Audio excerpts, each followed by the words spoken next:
Okay, students, I want to show you a few brief things about programming in case you haven't programmed before.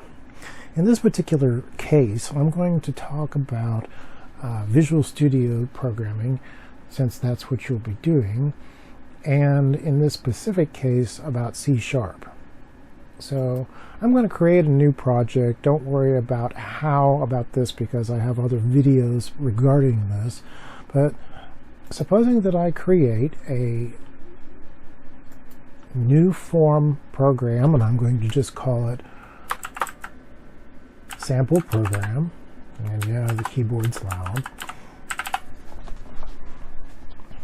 and I'm going to make sure that it stays on the desktop. It's something which you should always kind of do.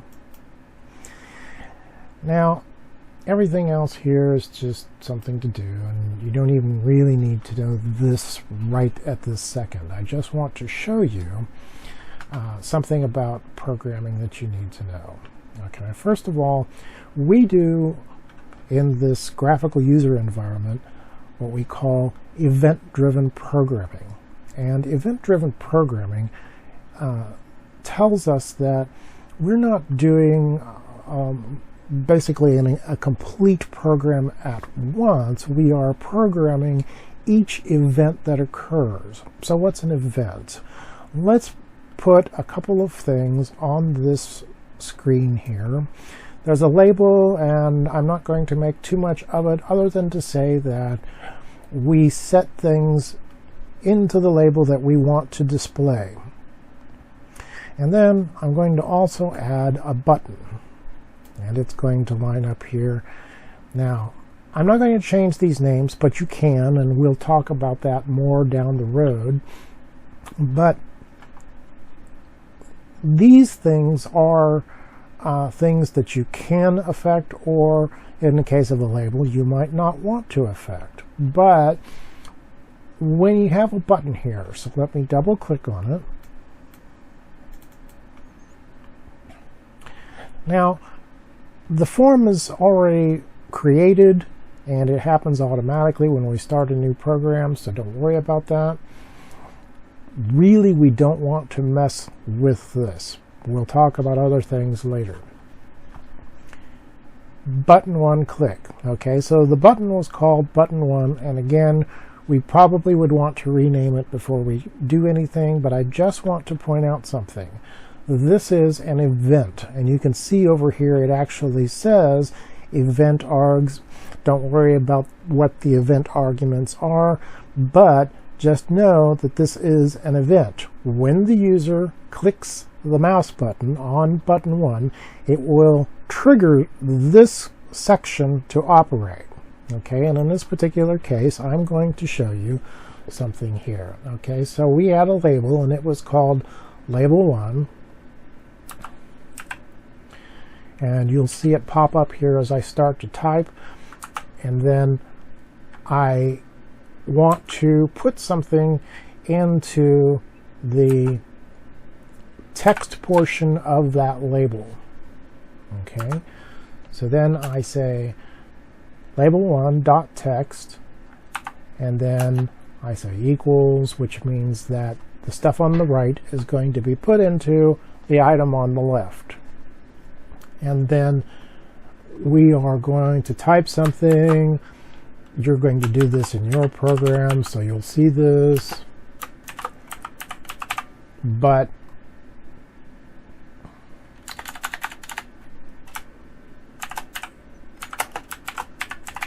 as an example, it doesn't really matter. And so that is something programming that we can type in here, and when this entire section between these braces here is finished, it returns to the program form, which is running a loop in the background which continuously checks for what the user is doing. Now I'm going to start this as a program,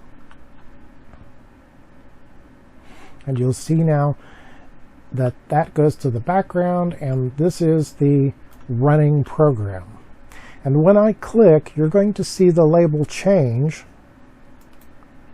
because of the code. Okay? So when we do something in there and we click on something here, we do execute some particular things. Anything that's within the braces. Now, a lot of times there's more than one thing.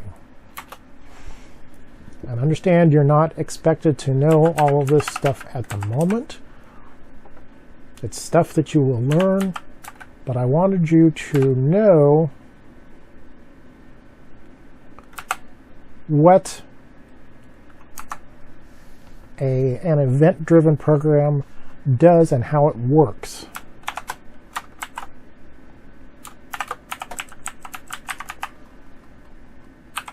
We will talk about the specific commands as we go along. Don't worry about the commands here. Just know that these are each commands. This is a command which will change the label, and this is a command which will bring up a box with the word finished in it. Okay, so I'm going to restart the program, and you'll see here we have our button. Our label is what we started with.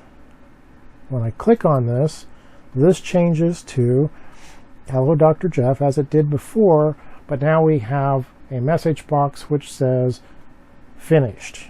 We can click OK, and when we are ready, we can close the program. Okay, so we can have multiple things. We can have multiple buttons, and each button will have a different name. Okay, and this is the reason that we talk about things. So this little event created the form, and when we have the button, it creates the code that we're going to execute whenever that event happens. So what is an event? An event is just a short snippet of code that gets executed when the user does something, when the user clicks a button, when the user uses one of these other tools out here to the left. Okay, there's a lot of them, and we'll learn about the ones that we want to learn about in this particular .NET 1 course. Okay, don't worry about what they all do at this point. Just understand that each of these is something that we can drag over here and it does something. Okay, what it does depends upon what it is, but in each case, each of these generates specific events. Okay, just be aware of that, and we will talk about specifics of programming as we go along. Now I'm going to make some additional videos for each type of basic structured programming type of thing, so that you can get a rough idea of what structured programming is. But keep in mind, we have many commands. When we talk about structured programming, we're not talking specifically about commands. We are talking specifically about structures. Okay, and I want to make that clear.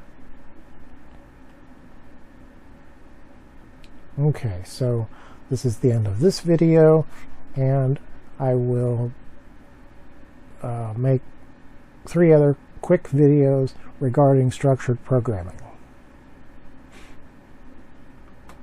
Hopefully you found this useful.